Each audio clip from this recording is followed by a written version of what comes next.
Thank you, all of you, for being here today. Our panel discussion is on religious liberties in the United States. However, before I begin a small introduction, I want to take a moment to remember those brothers and sisters, the persecuted Christians throughout the world, especially those in Egypt. We have heard on the news lately of all of the destruction of churches there in Egypt. We've heard of Syria and Palestine, and we just hold the persecuted Christians throughout the world in our thoughts and prayers as we continue today to talk about religious liberty in the United States.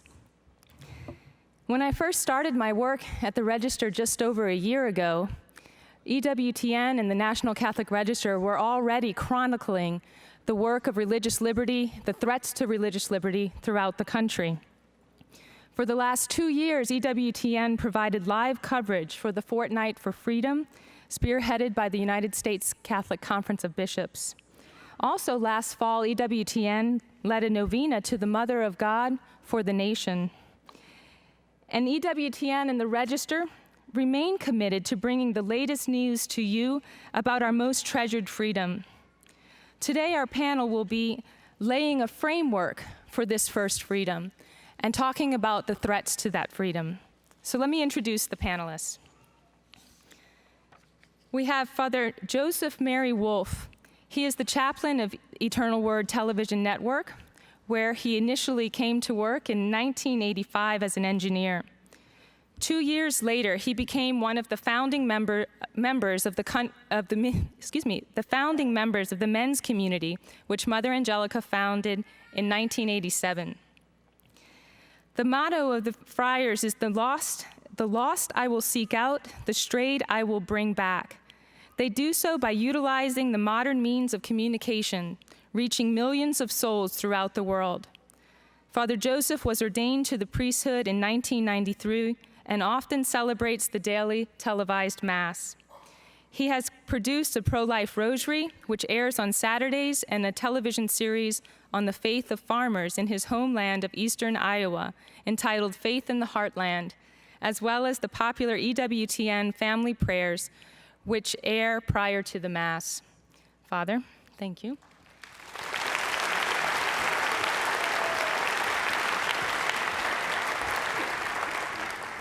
Next, we have John Manos. John is currently the General Counsel for EWTN. He studied engineering before pursuing a career in law. As an engineer, he worked as a consultant analyzing explosions, chemical disasters, and workplace fatalities. Later, he was hired by Mother Angelica to work for EWTN. And he later left, though, EWTN, to be a part of the first inaugural class of Ave Maria Law School. Subsequently, he clerked for Justice Donald Wintersheimer of Kentucky Supreme Court. He became Assistant Attorney General for the state of Michigan, and then returned to EWTN. John's current law practice is focused on the needs of EWTN in nonprofit and tax-exempt law, trademark and intellectual property, licensing, international law, as well as broadcast and communications law, and now as well as religious liberty defense. Thank you, John.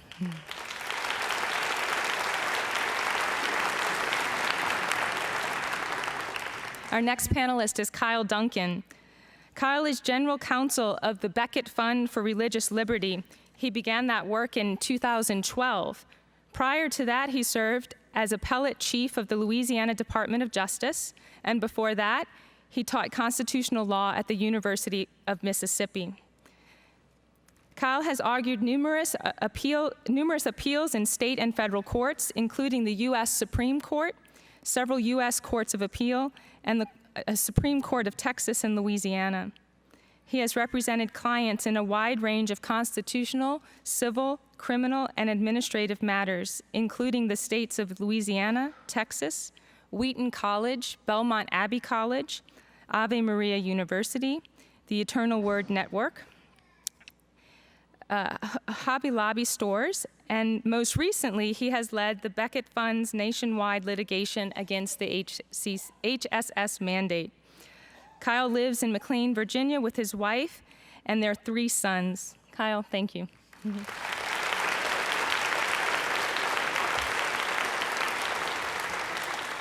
And last but certainly not least is Micheal Warsaw, the President and Chief Executive Officer of Eternal Word Television Network. This is a role he assumed in 2009. In that capacity, he oversees the network's strategic direction and mission around the world. He's been with the EWTN family since 1991. EWTN's global reach includes 10 television networks, shortwave and satellite radio, online and digital media services, and that reach as of 2011 also includes news and publishing with the acquisition of the National Catholic Register, for which Mr. Warsaw is publisher. Prior to joining EWTN, Mr. Warsaw was the communications director at the Basilica of the National Shrine of the Immaculate Conception in Washington, D.C.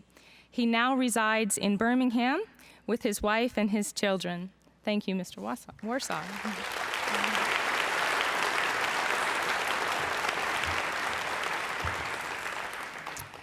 So now we'll begin. I'll ask a series of questions to our panelists, and then we'll open it up for audience questions, and I'll let you know when we'll begin those questions so you can line up at the microphone. So first, as we begin, we'll start with a general question about religious liberties. And that question is, what is religious liberty? And how is it protected in the United States?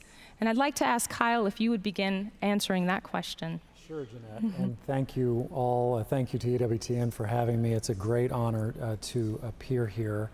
And EWTN is, of course, also our client, which is it's a wonderful opportunity to represent such a great network. I myself am a revert to the faith, and I think EWTN was instrumental in making me revert back to the church and getting my wife to convert. And so we're very grateful to be here. You would think this would be a simple question for me to answer since I lead the Becket Fund for Religious Liberty. What is religious liberty? In a sense, it's a very deep and profound question, which I will leave to Father Joseph Mary to answer. The simple answer is that we have religious liberty. I think the simple answer is very obvious to everyone here and anyone who thinks about it. We have religious liberty when we're able to adhere to our beliefs without the government penalizing us. That's very simple. But religious liberty goes a bit further than that. Religious liberty is also being able to act on our beliefs without government penalties. We see around the world, even today, people who are being jailed or executed or tortured or fined for adhering to their beliefs or practicing their beliefs. Everyone recognizes, I think because it's part of natural law, that if those things happen, we don't have religious liberty. But it's got to be more than just beliefs. It's not much of a liberty if religious liberty just means you can think what you want in the privacy of your own home or even on Sundays or on whatever your Sabbath is. It's not much. You have to be able to act on your beliefs. That's why our Constitution recognizes the free exercise of religion, not just the freedom of conscience, which is important, and certainly not just the freedom of worship, which is obviously important too, but the free exercise of religion. There's so much packed into that word exercise. It means we can act on our beliefs. It means we can act on our beliefs not only on Sundays or Saturdays or on the weekend or after work, but at work as well. In all the areas of our lives, we can be free to do this without the government fining us or taking away some benefit that everyone else has, or doing something to sort of put pressure on us to adopt a different set of beliefs. So you see one theme in all of this, Jeanette, is that when we talk about religious liberty, at least when a lawyer talks about religious liberty, we're talking about being free from government penalties, from government coercion, from government pressure. And that's really what's key to religious liberty. Now, I don't want to go on too much, but here's a couple of false notions of religious liberty. Things that you might hear people say in the media or sort of in popular culture that they may think is religious liberty, but that we at the Becket Fund certainly think are false notions of religious liberty. And one of those things is that we somehow have a right to be free from morality in our laws, that the moment that someone places a moral idea or a moral precept in our laws and actually enacts it into legislation, somehow our religious liberty has been infringed. And this is a false notion of religious liberty. Usually people say this when they simply don't like the particular moral principle that's been enacted in a law. But the fact of the matter is, and again, this is something that's very clear to anybody who spends 5 minutes thinking about it, which is all law embodies morality. There's a moral thought, there's a moral injunction behind every law, even the most mundane laws. Speed limit has morality built into that law. It's no denial of anyone's religious liberty to recognize morality in the law. It's just a question of whose morality is going to be in the law, and that's just very basic. So that's a false notion of religious liberty. And then another false notion of religious liberty that you might see bandied around in the press is the idea that we can't have religious freedom if we have a creche at City Hall at Christmas, or if we have a menorah in front of the courthouse to celebrate a Jewish holiday, that somehow this is oppressing all of us, and there's this creeping, religious totalitarianism that comes into play when the president says, "God bless America." This is a false notion of religious liberty. We don't have a purely secularized government or a purely secularized public square. The way that the holidays we recognize, the symbols that we use in public life, the words that even our politicians speak, such as before the United States Supreme Court when the bailiff says, "God save this honorable court and the United States of America," this is not a denial of anyone's religious freedom. This is just a simple recognition that religion has played an extremely important and vital role in our public life. It's not a denial of religious liberty for the president to say, "God bless America." That's a lawyer's take, and I don't know if all of us could repeat it, but we certainly know that the church has supported religious liberty and has taught about religious liberty for a long time. In fact, the United States bishops, in a statement on religious liberty called Our First and Foremost Liberty, wrote, "What is at stake is whether America will continue to have a free society, or whether the state alone will determine who gets to contribute to the common good." And I think, Father Joseph, I would like to ask you to speak a little bit more about what the church has taught on this most important freedom. Sure. And, one of the things that we're in the year of faith, one of the things that Pope Benedict encouraged us to do in this year of faith is to read the documents of the Second Vatican Council. There are 16 documents, and one of those is very important regarding religious freedom, Dignitatis Humanae, which is on the dignity of the human person, and it's all about religious freedom. And in that document, it talks about how man perceives and acknowledges the imperatives of the divine law through the mediation of his conscience. So what that's saying is that we understand, we can know something of what God's will is for us, his law is for us, the way that we are to live through the mediation of our conscience. Our conscience tells us that. And since that's true, then we are obliged to follow our conscience, because that's going to lead us to God, to our end, and to the fulfillment of the purpose of our life. And so then it continues by saying, no one then can infringe or coerce a conscience to act against, those divine laws that it perceives within itself, to act against your conscience. Nor should one be restrained from following their conscience, especially in religious matters. Kyle mentioned that a lot of the world does not experience religious freedom. Something like 70% of the world does not know religious freedom, that they are coerced to perhaps just follow one particular religion, or in a communist society to have no faith whatsoever. But that's one of the reasons you think about Blessed Pope John Paul II, who grew up and he experienced both Nazism and communism. And he said this is the foremost human freedom, that we have freedom of speech, we have freedom of assembly, but the most basic freedom is the freedom of religion, because that has to do with our relationship with God. which is the most constitutive, the deepest thing in us. And whenever a tyranny arises, one of the first things that they will go after is religious freedom, because they don't want to just control the bodies of people, but they want to control their mind and what is deepest within them, their soul. And that's why the church has always been on the defense for human freedom, that people can follow their conscience, that they're not coerced against their conscience or restrained from following their consciences. Thank you, Father Joseph.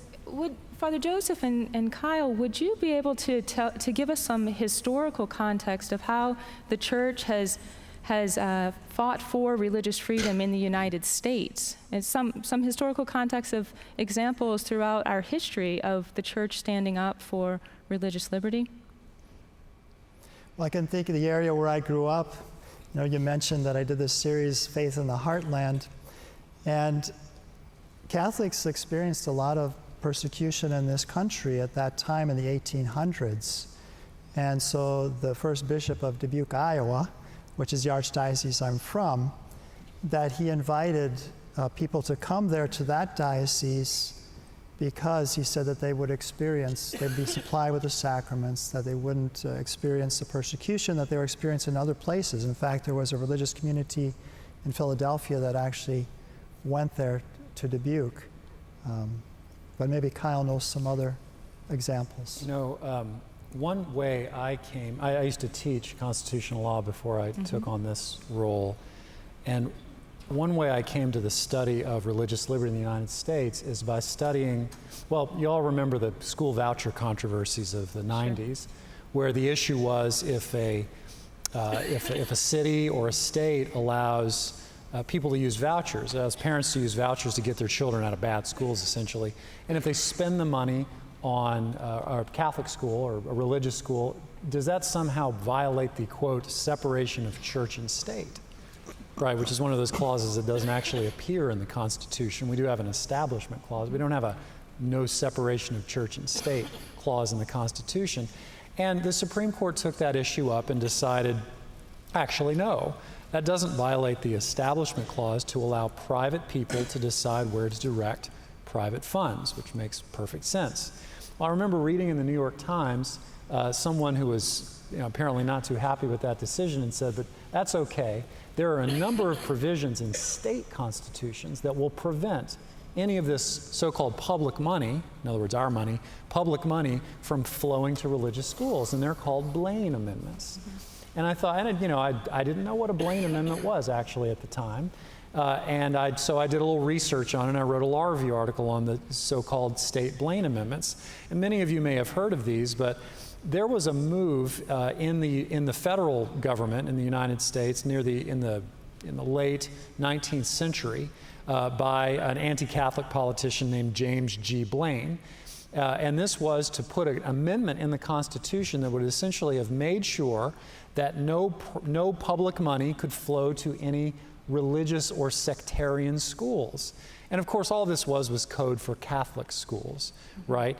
Because the prevailing sort of culture of the public schools at the time was very, very Protestant and very anti-Catholic as well. And when Catholics protested against this and said, well, look, just to be fair, why don't you allow money to flow to our parochial school systems so that we can at least be treated fairly and not have to send our children to school where they're forced to read anti-Catholic books and translations of the Bible that are not approved by the Catholic Church. There was a backlash against this, and James Blaine attempted to amend the federal Constitution to prevent this from happening. Well, that failed, fortunately, although it was a big deal in presidential politics at the time.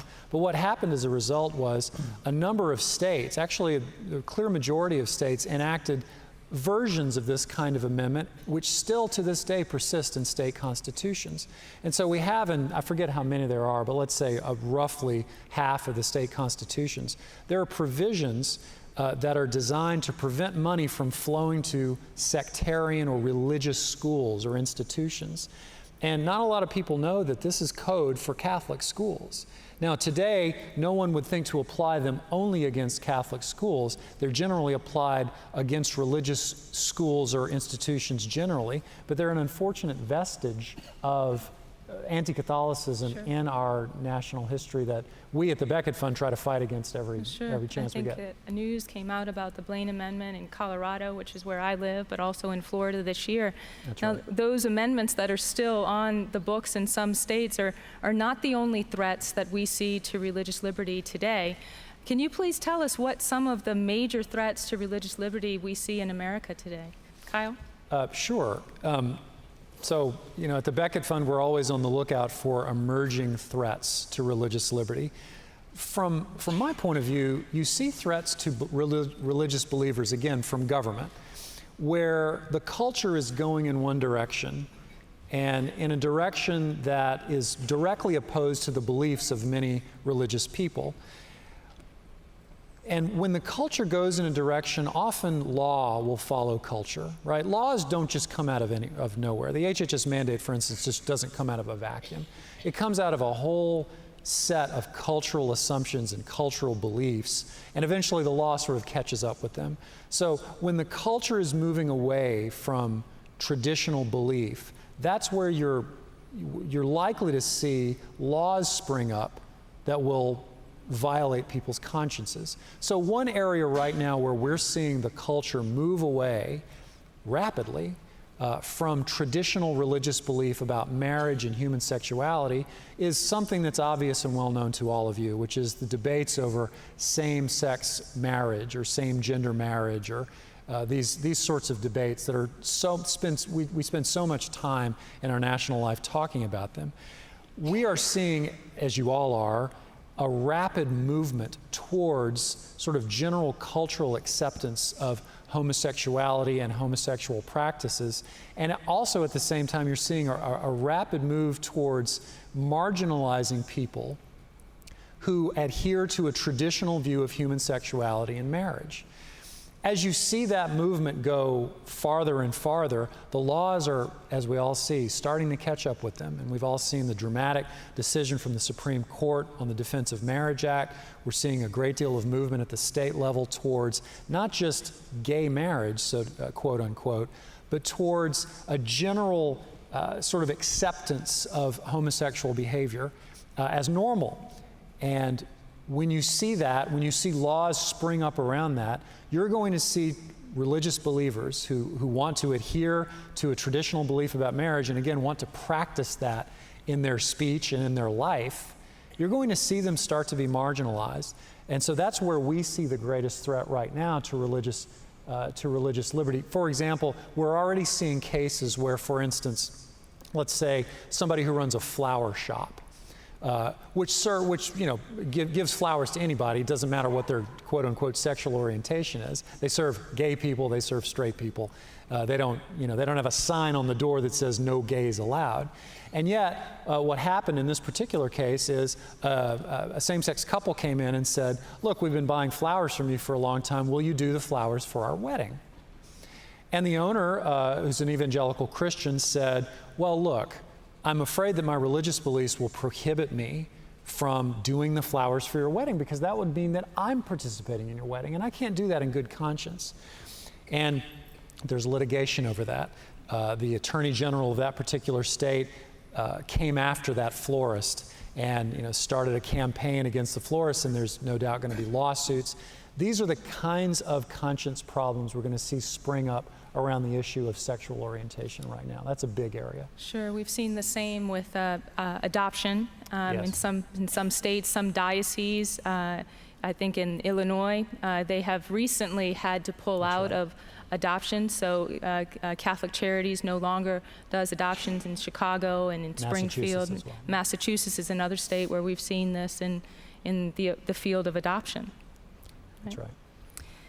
I think isn't it fair to say too, Kyle, these while we focus probably most on the federal questions, these challenges to religious liberty come up at the local municipal level, be it through zoning regulations that are skewed in a certain way. They come up at the state level and the regulatory arena. as well as the federal arena. As a matter of fact, Mike, you're right. You're going to see more of them at the local level than at the federal level. These are the sorts of things that bubble up at the local level. So you'll see laws, so-called public accommodation laws that say, well, if you open up your business to the public, you're a public accommodation. And so naturally, you can't discriminate against anyone. And so, the average person says, well, sure. I run a barber shop, I run a flower shop, I run a bakery shop. I don't discriminate against anybody. But if you look at the fine print of these laws, they say they will often, and they're increasingly including discrimination on the basis of sexual orientation. And so this opens up a whole realm of possible legal exposure for these people who might not realize what's coming down the road. This florist is a good example. So we recently saw a case developing about a couple who runs essentially a private chapel where they're willing to host weddings, and they charge a small fee to host a wedding, and they cater the wedding and do all sorts of things like that. Well, as you might predict, they're approached by a same-sex couple. The same-sex couple says, we want you to host our wedding. And they say, well, we're not willing to do that.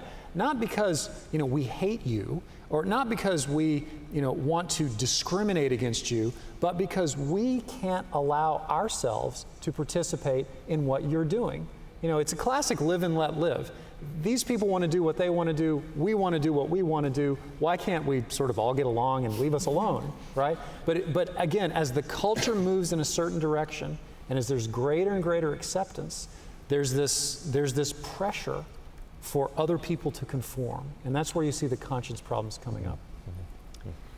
We'll talk now about a conscience problem and a problem that we have seen on the forefront for the last couple of years, and that relates to the insurance, the universal health insurance reform and all that has brought to us.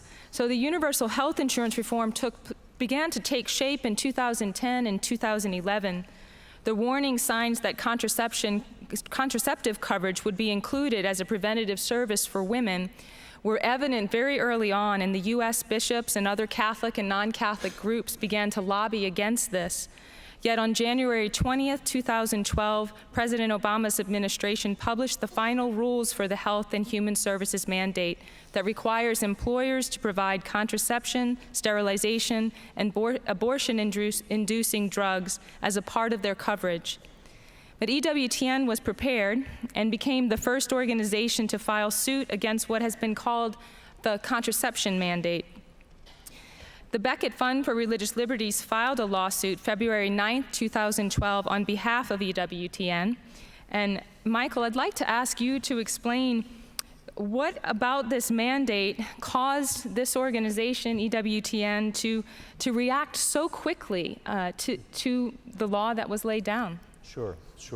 And you notice that I brought two of my lawyers to the panel with me, so We'll stop if you say all of my remarks are subject to review by counsel.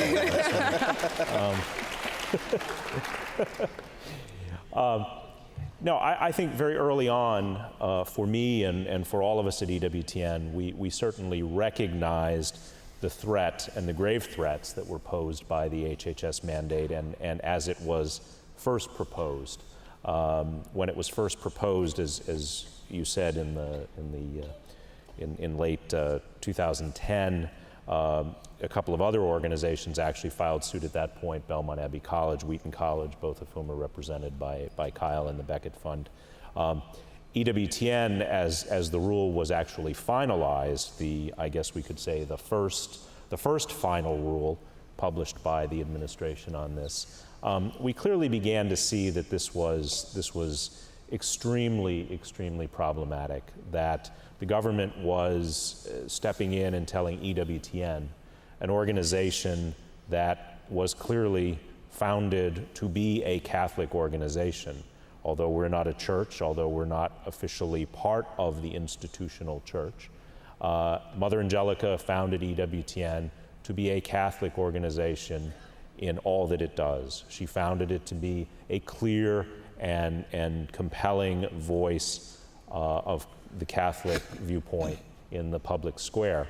So for the government to come to us and say, as an employer of several hundred people, you must provide these services as part of your health care plan. you must communicate this information to your employees, was completely untenable for us. And so we saw that we had really no other alternative at that point but to file a lawsuit and to challenge this. And I think it's also telling that in the nearly 30 years of EWTN's existence at that point, this is the first time EWTN has ever filed any sort of litigation, any sort of lawsuit. So I think that underscores how seriously we took that matter. And as the government continued to promise more and more changes, additional accommodations and exemptions and so forth, you know, the concerns that we have with the HHS mandate certainly didn't go away. I think they only began to increase, and so we're still left in a what I consider to be an untenable situation with regard to this this mandate. And I think we should be clear too. And one of the things that EWTN has made clear in its filings and in its public arguments before the courts and in our comments filed to the Department of Health and Human Services directly is, you know, we don't object to all of the Affordable Care Act provisions. We don't object to all of the preventive services mandate. There are certain elements of the preventative services mandate that are a very good thing for, you know, pre-cancer screening services, certain services for women and so forth that are positive things, and that we do provide those. We did provide many of them prior to this mandate. What we object to, though, is, and particularly as a self-insured plan, where EWTN is its own insurance company for its health services, we object to having to implement these procedures that we consider morally abhorrent, and it's simply not something that we can do in any way or form. And so we're very, very grateful for the collaboration with Kyle and the Beckett Fund. I cannot say enough good things about the work that the Beckett Fund does, and specifically the work that Kyle has done in this arena. They have been leaders on this topic, on this issue, and have made a compelling argument across the country in many jurisdictions and many venues. Kyle is certainly someone who needs to be commended publicly for the great work that he's done, particularly most recently in the Hobby Lobby case, which he argued and won.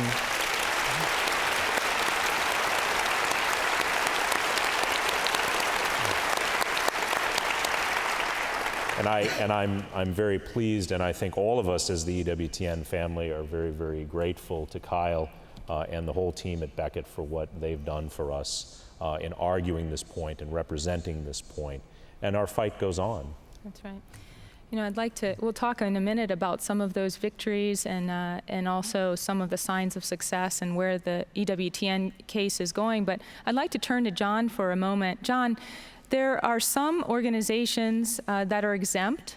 There are others that have an accommodation that the government has given. Can you explain why EWTN is not exempt and why this accommodation hasn't worked? It's a great question. We see in the middle of this law, which two lawyers here and many other lawyers, even our own Congress, didn't want to read it before they put the law in. It's a big law. It's very complex. When you get to just this very one section of the law where it talks about this part, what we're going to call the HHS mandate. This is the part that tells you have to cover contraception, you have to cover voluntary sterilizations, and you have to add certain drugs that could cause abortion-causing drugs to your formulary. They've broken down who is allowed to say that they object on religious reasons into three groups. The first are churches. The second are those who, and I'm going to quote what they say, hold themselves out to be religious. And the third is everybody else. For churches, they say you're exempt. For the people in the middle, EWTN's not the church. We're not a church. That leaves us to think that we're either everybody else or we're holding ourselves out to be religious. lawyers like to get technical about what that means.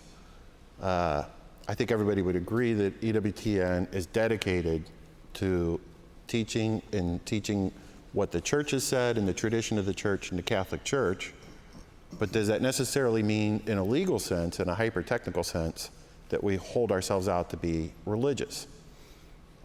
For those people, we get what's called an accommodation.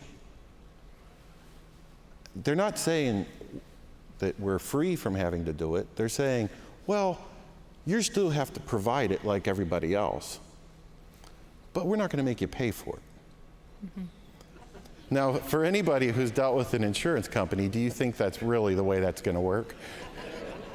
We're going to pay for it. It just might not be right on a line item. I'd like to add with what Mike would said to the dedication that EWTN has had for the years of working through the insurance problem brought us to a point where we were not only self-insured, but we had worked out a plan of very good health coverage that was also free of some of these moral entanglements. One of the biggest ones being the question of when can you provide certain medicines and when should you not provide contraception and other things. We had gotten to that point, and within a year, almost, we like to joke that it seems like our luck, we get everything squared away, and within a year or two, this law comes out and says, no, you can't do that, because you're going to have to cover them. That's essentially what the government's saying to everybody. And what they're saying to us is, well, you're kind of religious, but only churches really get the freedom to take a stand here. You're kind of religious, so we're going to give you this shell game, and everybody else has to cover it. Right. That's kind of where we are today.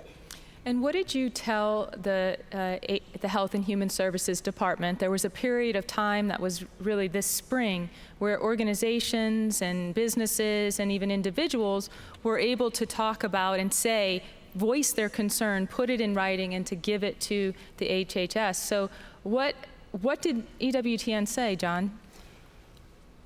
I'd like to, just like Michael had said, we hardly ever sue. One of the other things that EWTN does very rarely is file public comments. We've done it in a few cases with regards to, with FCC matters, but this was one of the first times that EWTN as an organization filed public comments on pending legislation. And they're available online, and one of the biggest things we pointed out was exactly what I was just talking about. Why is it that only churches are allowed to practice their religion? This thing does nothing to give us the capacity to practice what we believe. This does nothing to alleviate our employees from having to accept these drugs. That's an aspect of this that's probably missing. Or what the government's done in one way is it said that you have to cover it. It's calling these things valid health care, which means that when an individual goes to their doctor or to the hospital or to anywhere else, they're going to tell you this is valid health care that you have to accept. And then what the government's done is hidden itself behind the insurance company and behind your employer. So we have the government telling individuals, you have to accept this as good. And it's telling your employer, you have to give it to them. And it's telling the insurance company, you have to pay for it. At the other end of it, the hospitals and the doctors and the others are the ones that have to provide for it. But here it is, the government telling everybody to do this, but they're hiding themselves behind this massive bureaucracy. And I think everybody would agree with me if you've dealt with health insurance. It's a bureaucracy. They hide behind this giant bureaucracy of where would you even start as an individual if you disagree with this? We had to say something, both for our employees, both for what we believe, and both for everybody who views us. I mean, that was something we talked about. What does this mean for people who view EWTN who may not work at a place that has that even thinks about this? That's right. Where would they go? And I think one of the things we also strongly made a case for in that particular filing was the fact that contraception, abortion-inducing drugs, and sterilization are not health care. They are not health care.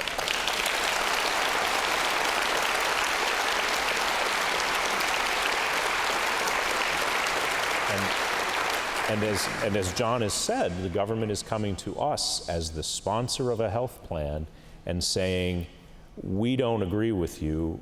You have no right to make these moral determinations on your own based upon your own religious values.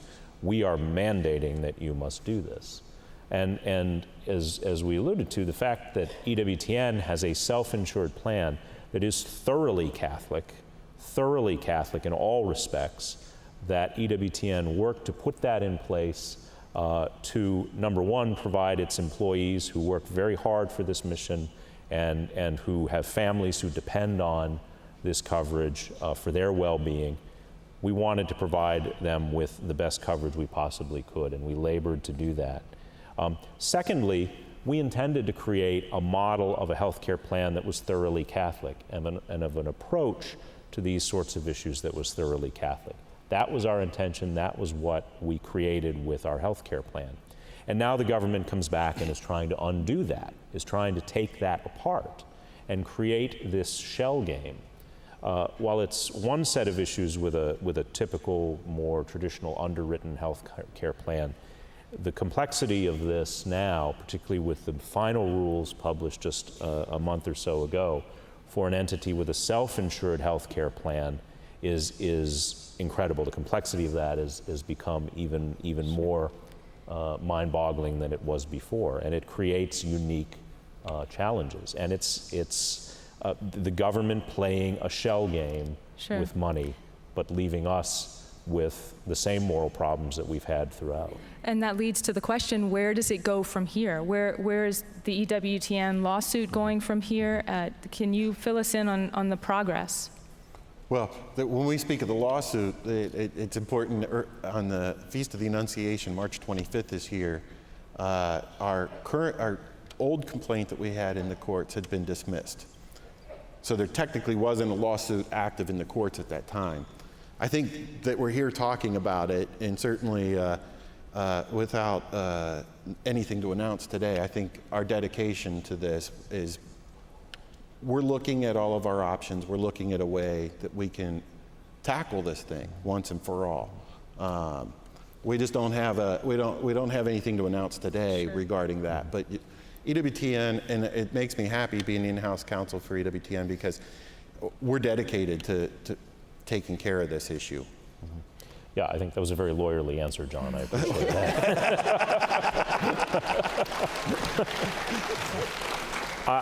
I had the opportunity, I guess the week before last, in a meeting of our management team at the network, we talked about this issue at some length. And in that context, I made it clear to our managers and to our employees in general that I'm committed to two things in this. One, that EWTN will not in any way, shape, or form comply with this mandate.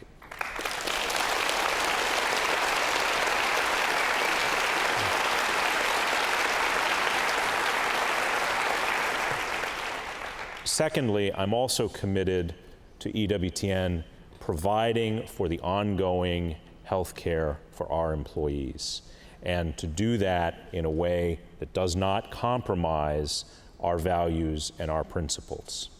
I'm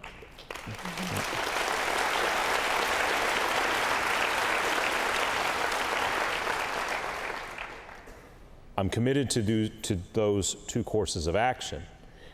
How we get there, I'm not entirely sure.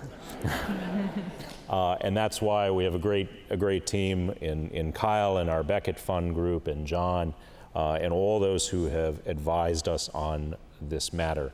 I think one of the great things that EWTN brought to this issue by virtue of the fact that we filed one of those first lawsuits, the first lawsuit after the final rule, and because of EWTN's reach and stature throughout the world, I think we've been able to raise this up and to give a higher profile to this question and this issue, number one. But number two, also to give people hope. Mm-hmm. I've been privileged to travel and do travel a great deal, and I've had the opportunity to talk with a lot of business people who have private companies who want to be able to live out their values and conduct their business, some of whom you represent, Kyle. And this is a tremendous source of pain for many, many business owners. That's right. I had a conversation with a CEO of a public company a few weeks ago who is just really torn apart by this, with his obligation to his shareholders and his company, and what is in the best interests of his employees, and the position that the government is forcing him into. And one of the things that he said to me was, thank you for giving me hope. Thank you for giving us hope by what EWTN has done. And so I'm very, very grateful, for our team and the fact that we can do that. That's right.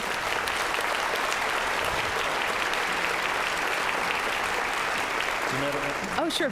Go ahead. I'd like to add one thing. It is different and it is difficult because some of the aspects of this law aren't readily apparent. One of the things that the penalties do is if you have a company that's looking at the bottom line, that's trying to put together, well, yeah, our employees need health care, and if we take a stand here, we're going to get penalized because we're giving a health care program that doesn't fit what they tell us to do, versus if we just get rid of all of our health care, there's a penalty there, but that penalty is so much smaller. They make it look better on the bottom line for your employer both to get rid of your health insurance and send you out on the streets than it is for your employer to do what they may believe is right. So there's an aspect of this, like Kyle had said, there is a morality driving this law. And it looks like that morality is you do what we say, what we believe, and we believe these things are health care, whether you like it or not. That's really at the bottom of this law and why it's so bothersome to us. And to put that into context as well, if EWTN were to discontinue its health plan for its employees and their families and leave all of our folks out on the street with no health care, the government would fine EWTN $750,000 per year for that. For EWTN to continue to offer a Catholic, morally acceptable health care plan that does not comply would subject EWTN to fines of approximately $12 million per year. What the government has done is to create a death penalty for organizations and businesses that will not accede to its will. That's what we're facing about. That's the order of magnitude of these penalties. Well, on that note, I'd like to hear from Kyle on where there has been some success in this litigation. If EWTN is not right now in a active lawsuit, where have these lawsuits succeeded? Sure, Jeanette. So here's what's as John said, the government has essentially created three classes of religious believers in the United States. You have your churches, and they're also generous. They allow a religious order also to fall into this. So if your church or religious order, so you're okay. You are religious. You are a religious employer. If you're only a nonprofit religious organization, say a television network founded by a cloistered nun, you're not religious enough to get out scot-free. You get this accommodation, which I agree with you, it's extremely complex. Although in my mind, I tend to boil it down to religious organization cannot sin by offering these drugs, so the government wants you to find somebody else to sin for you. That seems like what it is. You're religious, but you're not religious enough. So that's second class. That's, business class, religious liberty. But then coach class religious liberty, bottom of the barrel religious liberty is everybody else. Any individual, any business owner, anybody running a business in the United States who happens to have a conscience, who doesn't want to comply with this, is regarded by the government as having no conscience when it comes to their business. I am not making this up. This is the argument that the government has taken in court, that if you're in a profit-making business, and by profit-making business, it doesn't mean you made a profit. right? It means you're not a nonprofit business, right? You're organized like every business in this country. You have no religious claim at all against the mandate. Apparently, it's the profit-making nature of the business, the commercial nature of the business that the government is saying takes you out of the ballgame. So what that means is, in terms of law, that means that all the lawsuits by EWTN and Notre Dame and Wheaton College and Belmont Abbey and all the 40 or so lawsuits that were brought were in limbo, so to speak. They were put on hold. Presumably many, if not all of them, will now continue, that we know what the final law actually is. But they didn't progress very far. The business owners who sued, people who, as Micheal was talking about, who didn't know what to do, they sued, and their lawsuits have gone forward very quickly. The government was unwilling to give them any kind of delay whatsoever. So for a business owner like the Green family, who runs Hobby Lobby stores, they were very quickly, early in the process, looking at fines that could have totaled $1 million per day, right? Actually over $1 million per day. And so they were required to go forward very quickly on their lawsuits. So interestingly enough, and I like to think that this came as somewhat of a shock to the government, the business owners started winning. Right. And in the lower courts, let's say there were about 35 lawsuits, business owners started getting preliminary rulings, early rulings that said, no, actually you do have a conscience. You can come into court and make a claim that this law violates your conscience, and you're likely to win your lawsuits. Something like 23 of the lawsuits were coming to those preliminary results. Unfortunately, some of them were going the other direction, and some judges were accepting the government's argument and saying things like, corporations can't pray, corporations don't go to church, corporations don't receive the sacraments. Judges were saying these sorts of things, forgetting, of course, from our point of view, that they're people who run these corporations. These are closely held family businesses. They happen to be incorporated, but they're people who run these businesses. They're people who have to comply with these. They're individual family members who have to comply with this law, and the courts were leaving them out completely of the analysis. Hobby Lobby, unfortunately, was one of those cases where the judge, who was very well-intentioned, simply couldn't see the conscience violation going on here. So several of these lawsuits, because when you lose at the lower court, here's some legal inside stuff.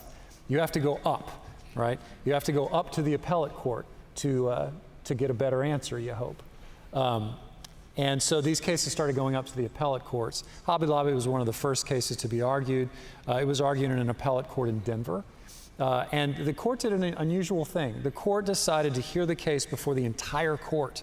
Normally federal judges only gather in groups of 3, right? That's how they hear cases. I don't know why, it's a tradition, only in groups of 3. Sometimes in very, very important cases, they all get together at the same time.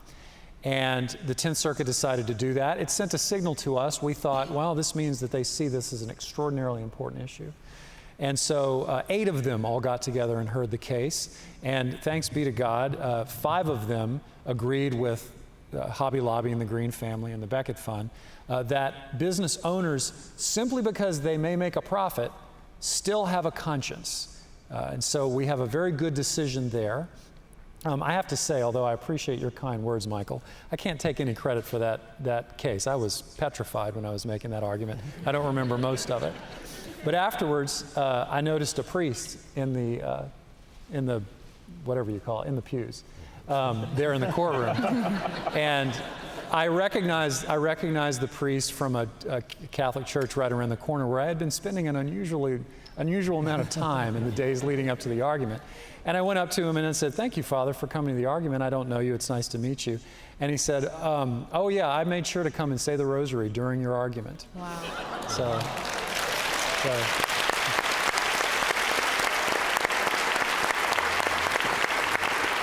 So we're grateful for the decision, but we know who to give credit to, and it's not me.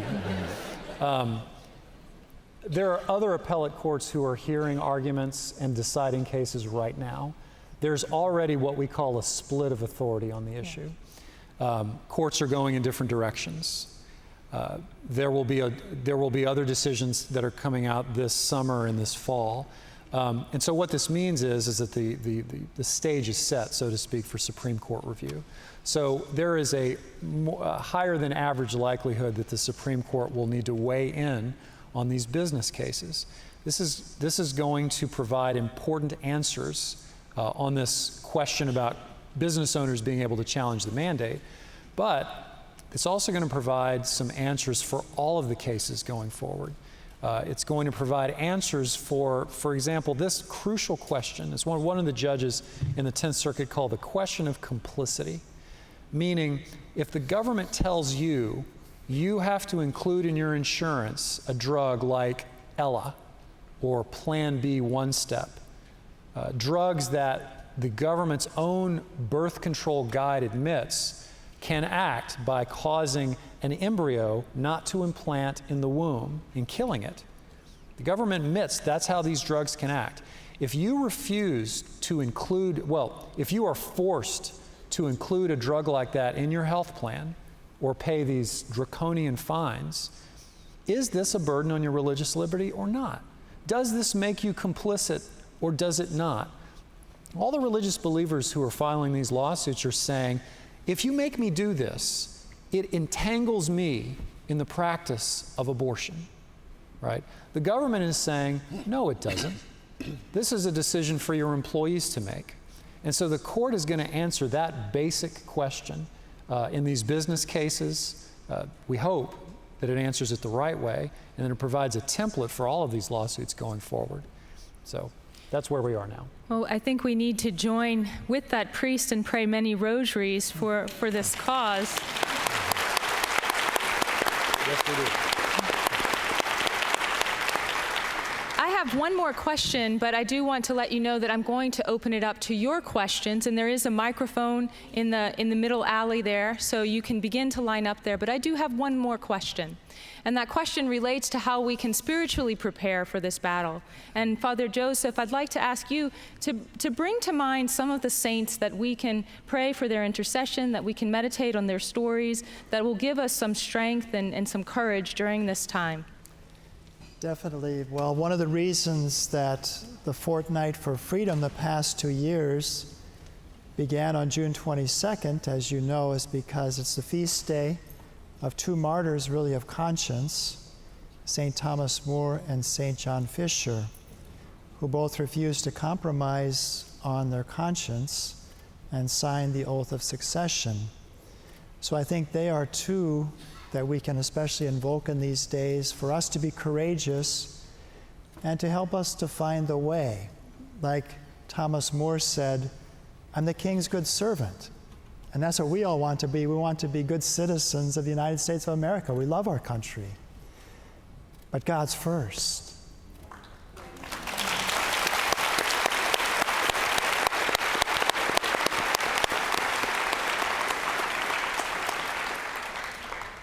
And then especially to invoke Our Lady under the title of the Immaculate Conception, since she is a patroness of the United States of America. And if you go to EWTN's website, at the bottom there's a banner that changes and you'll see religious liberty come up.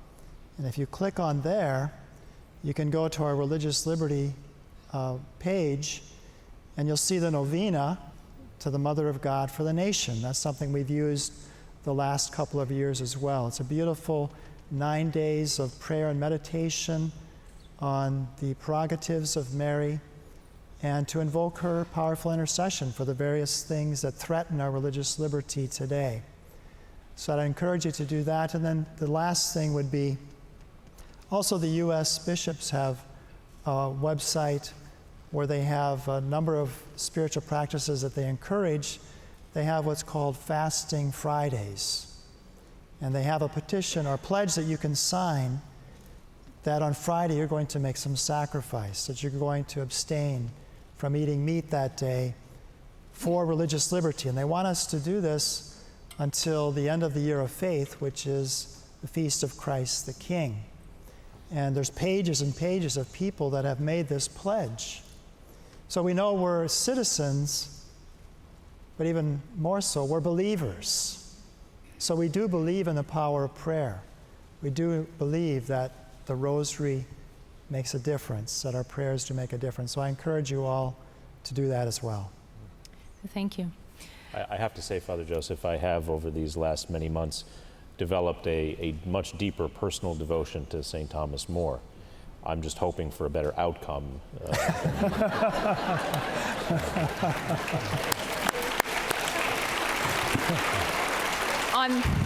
On that note, there also is Blessed John Paul II, who, in a thankfully violent way, was able to combat communism and in his own struggles with religious liberty in his own country. So we do have him as an intercessor as well in this cause. I think he had a different outcome than St. Thomas More. So now I'd like to open it up to your questions. So please, at the microphone, feel free to ask your question. And if it's for a specific person, please go ahead and acknowledge that. Hello, gentlemen, Father. I'm from San Antonio, Texas, and I know we have the Texas nuns there. We call them the Texas nuns from the monastery from here. Anyways, we're excited for them to be here, but my question for you is, I don't know if y'all know about this yet, but San Antonio is enacting a new gay ordinance. I wanted to know if any of y'all knew about that, and what do you think? I did see something in the news about an ordinance being enacted in San Antonio, and I don't remember the exact terms of it, but it struck me, it had something to do with barring you from serving on maybe I don't know, some local bodies or whatever political bodies if you had held opinions discriminating against people on the basis of sexual orientation.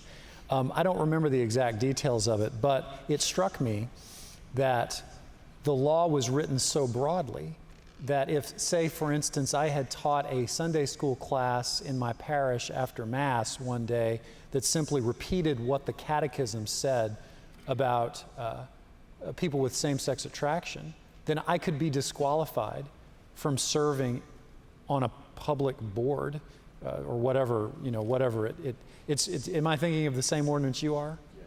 That struck me as a problem. That is a good example of the culture going in one direction I was talking about earlier, where people who pass these laws, we shouldn't ascribe bad motives to them. Maybe they have good motives. Maybe they genuinely think they're trying to protect against quote-unquote discrimination. But they haven't paused to think that there are people on the other side of goodwill in these sorts of debates that have a different point of view.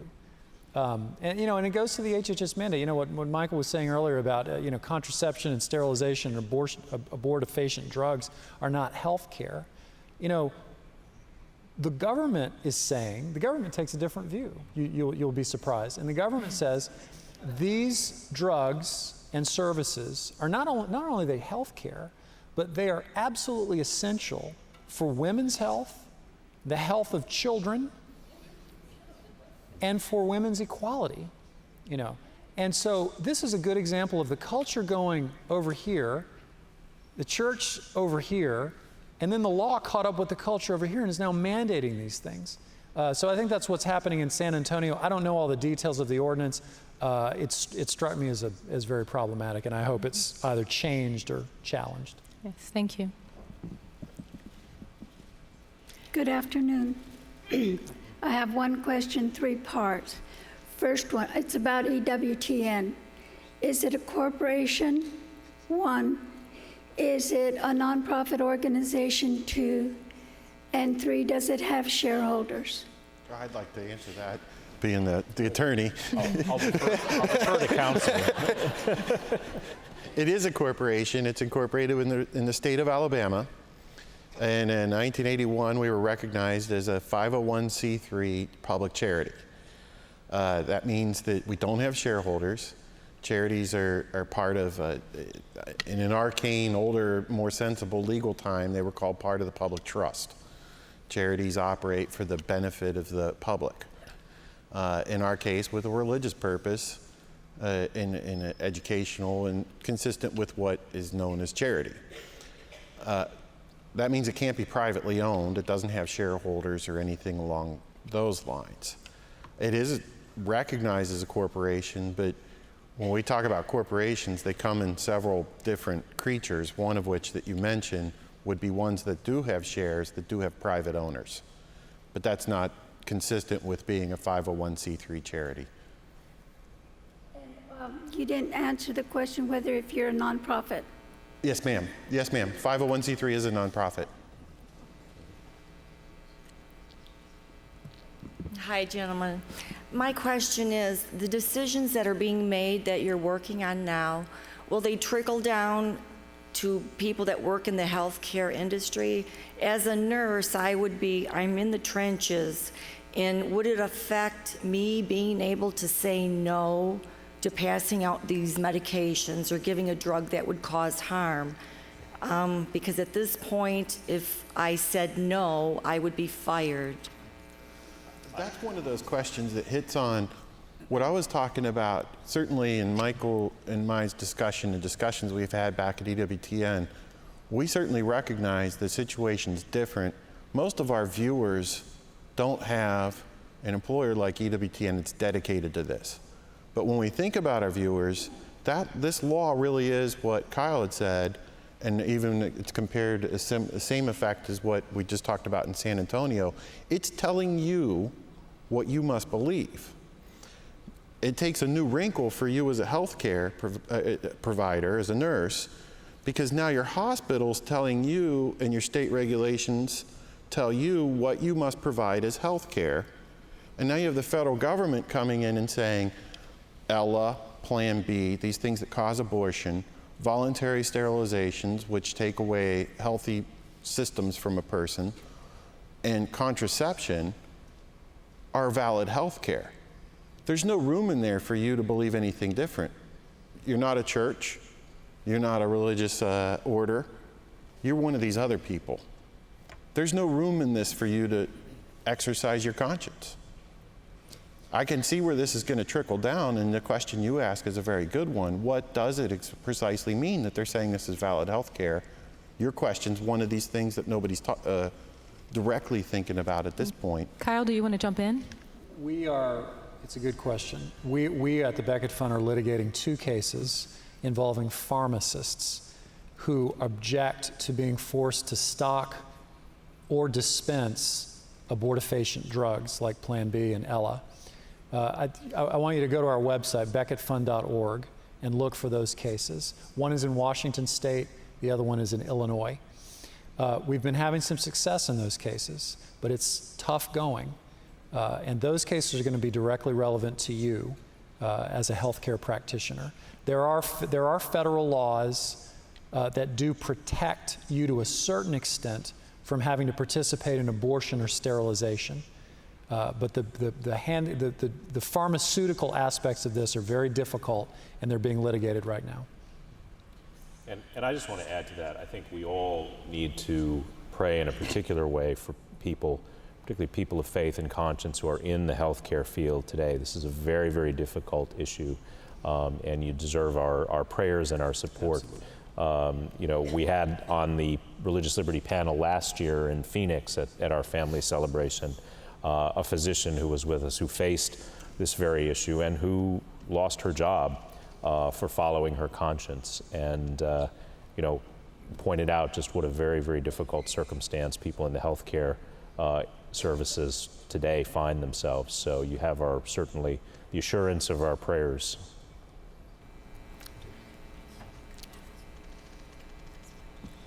Good afternoon. I'm Rose Serrano. I'm actually from the Philippines, but I'm staying now with my daughter here. I'm from Virginia. My nephew drove me here last night. And thank you so much, Mark. And I just want to ask, if a doctor prescribes a pill to a teenager due to hormonal or medical problem or medical issues, will we accept it?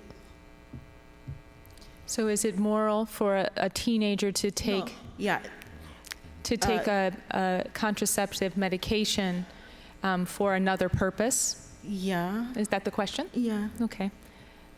There is legitimate use for regulating the cycle if a girl is having trouble with her cycle.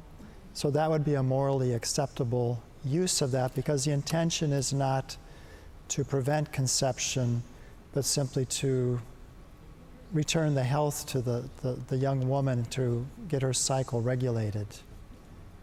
Another question is, if such things are prescribed to teenagers, especially nowadays, how sure are we that it will not be used for another purpose? That's a very good question. Well, in the culture in which we live, of course, it's so acceptable that we're not sure. But I think the best thing is to educate your young people about the moral choices that they make.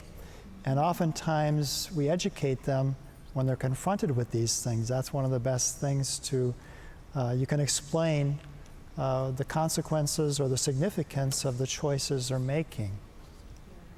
And I just want to add that we are really grateful as Catholics to have EWTN, and especially with you guys there fighting issues for us all. And may God bless you always. Thank you. Thank you.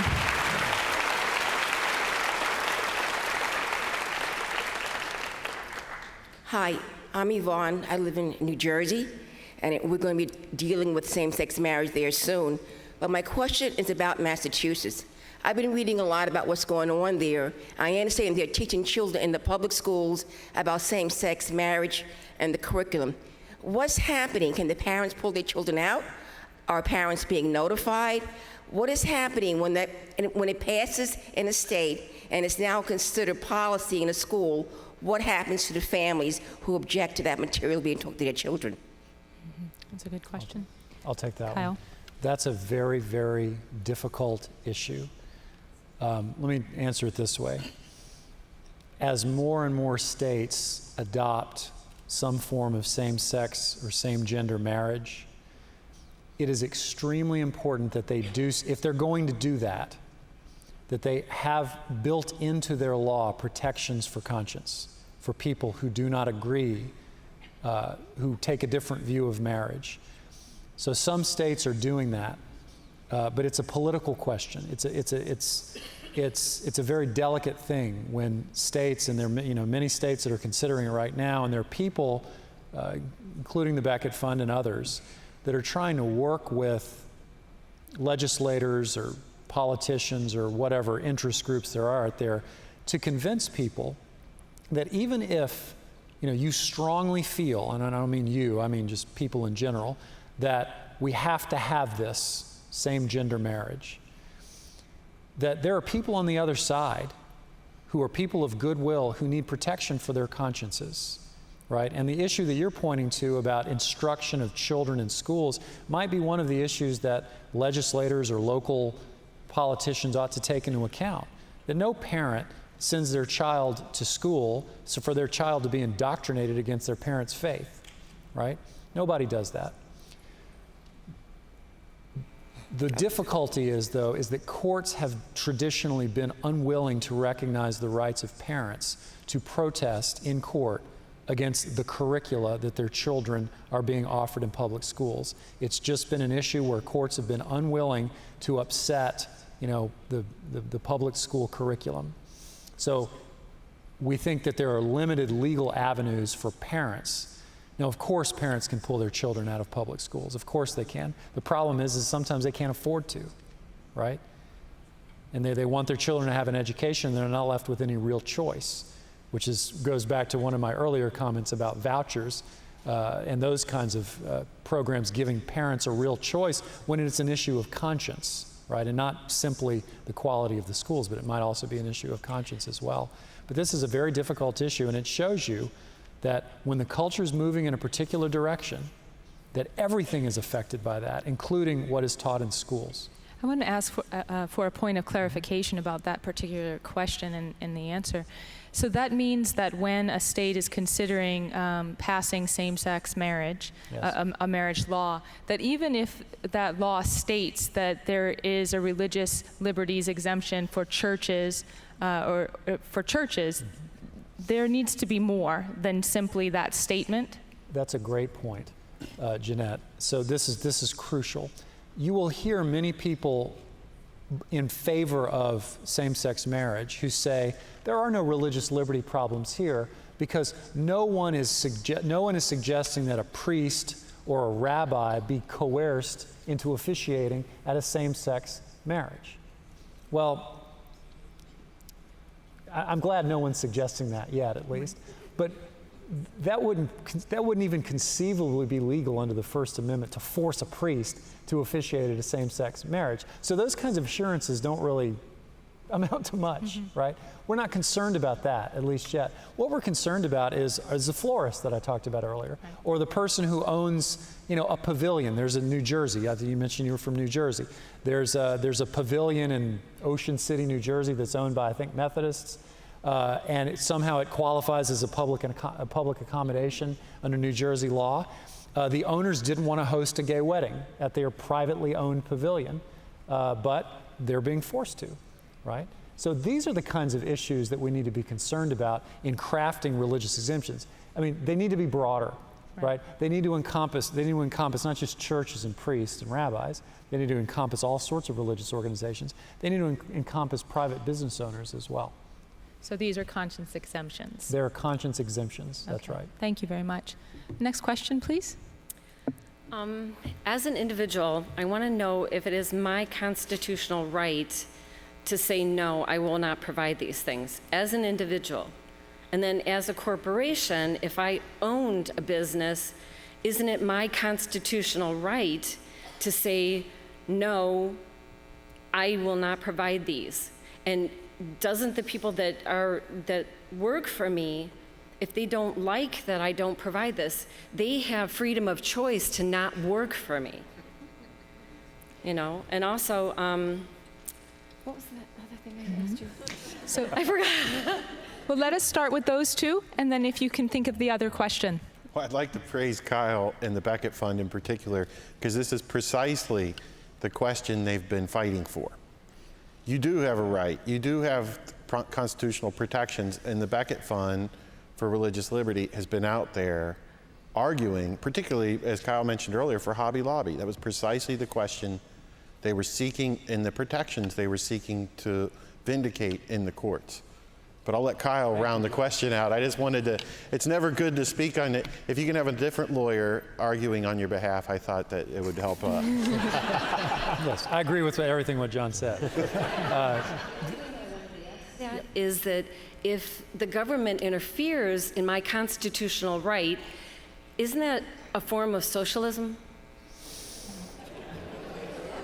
I would like to answer that because Father Joseph brought up part of this answer earlier with what John Paul II brought up. Back in the 50s, I believe it was, our U.S. Congress had taken on a number of public investigations, and they sought the input of a number of religious leaders in the country on the question of what the problem with Marxism was. Archbishop Fulton Sheen, which everybody should recognize, was one of those that gave an answer to the U.S. Congress. It's part of the congressional record. In that answer to Congress in their investigation, he said that Marxism sought to do two things. It sought to limit your internal and your external liberty.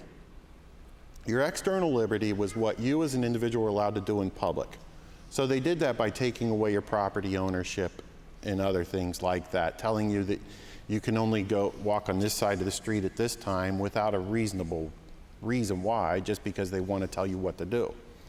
The other thing they sought to take away is your internal liberty, which is what Father Joseph was alluding to that John Paul II talked about. Think about what Kyle said with that law that they're actually proposing in San Antonio, and think about how ludicrous this is. If you hold an opinion that gay marriage is wrong, you can't serve in public office.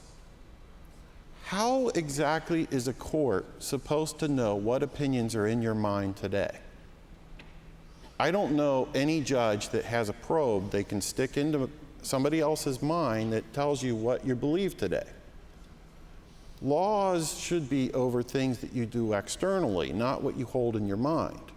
If I say something that harms another person, then I've done something. That doesn't mean all the things that fly in my mind are somehow make me legally liable because I haven't done something to another person. So yes, Marxism has as its goal to control what you think in your mind. That's called controlling your internal liberty. And our US Congress knows that from these investigations they had done in the past, but we see all these laws today, as Kyle had said, the culture has changed to a place where we think this is a good idea. That's one of the reasons why the rosary and all these prayers are something, and yes, as a lawyer, we're allowed to say these things too. We need the prayer. We need to get the culture back to where it goes so that we can see these laws unwind themselves and stop forcing thoughts and beliefs on us that we don't agree with. Kyle, do you want to weigh in as well? The question, your question very elegantly set out what our argument was, which is these are people who are in business and they chose to do business in this certain form, and they didn't just their rights didn't magically disappear when they incorporated with the state of Oklahoma. One of the judges in the 10th Circuit put it better than I did. Of course, he wasn't being interrupted by his colleagues the way I was being, but he said, look, let's say I'm an Orthodox Jew and I want to sell matzo and it's got to be kosher, right? So I go into business and I have a business and it's called Manischewitz matzo business. Now everybody agrees that I'm exercising religion, right? The government can't come in and make me sell pork, right? The government can't make me come in and sell non-kosher matzo. I'm exercising religion. I'm in a business. Everybody's happy, right? If my brother comes in and we form a partnership and we're selling our kosher matzo, we're still exercising religion. It's a partnership. If a third person comes in and we say he wants to limit his liability a little bit because he's the rich brother, right? And so we form an LLC or whatever the business is, whatever, these corporate lawyers, they come up with some LLC, Manischewitz Brothers LLC. Did we stop exercising religion when we put an LLC on our company? Of course we didn't. Nobody thinks we did, except the federal government. Right? Now the federal government's saying is if you're a corporation, oh no, you're this faceless entity that has no real personality. It's kind of a shell game sort of argument. It breaks down the moment that you start thinking about it. It really breaks down when you consider that most churches probably in this country are incorporated in some way or the other and take advantage of all sorts of advantages of the corporate form, but they still exercise religion, of course. So it's a very simple point. We hope that we're pleased that the 10th Circuit saw it. We hope that the Supreme Court recognizes it soon. Thank you. Next question, please. Given that hormonal contraceptives and cigarettes are both classified by the World Health Organization as Class 1 carcinogens, have you tried to litigate against the mandating of use of contraceptives from a health standpoint? Well, there are certain questions that are better dealt with in Congress or in an administrative proceeding than in a federal court. There's some questions that are just better for those. What we're litigating these cases on the basis of is religious liberty, right? I don't particularly want to get into a debate in federal court about sort of the minutiae of health, even though I may well agree with you, or you may well have very good reasons to say what you just did. There are certain questions that courts are just not well set up to litigate. And we think that the best way to litigate these cases is from the position of conscience and religious liberty as opposed to other issues. Thank you. Is that the last question, or is there one more? There's one more. No, okay. That was the last question. I do have one last question, and that is for Micheal. Micheal, can you tell us how the EWTN family can help in this battle for religious liberty? Sure, absolutely. I think there's several things that our family can do to help in the broad religious liberty battle and as EWTN continues our fight on the HHS front. One, be informed. Be very well informed. One of the great gifts I think that EWTN provides to our audience around the world is a great set of resources and information on these issues and on these topics, whether that's through television or radio, our website and our resources there, the National Catholic Register and the great editorial content that the National Catholic Register provides, our new news show that'll be launching in a few weeks, EWTN News Nightly with Colleen Carroll Campbell, The World Over with Raymond Arroyo. Make sure that you watch these shows, and that you monitor that content and be well informed. Be well informed. Be well informed of other organizations and other resources that are out there. Be well informed about the Beckett Fund. The Beckett Fund does a tremendous service, not just to EWTN, but for so many organizations around the country who are battling these issues. They do a tremendous service on behalf of all of us, and we owe them a debt of gratitude. And if you're not familiar with the work of the Beckett Fund, I invite you and encourage you to go there and to support the Beckett Fund. They do what they do for EWTN and all of their plaintiffs free of charge, and that takes resources for them to do what they need to do and the services that they provide. So I encourage you to learn about them and learn about the work that Kyle and the whole team at Beckett does. They're tremendous folks.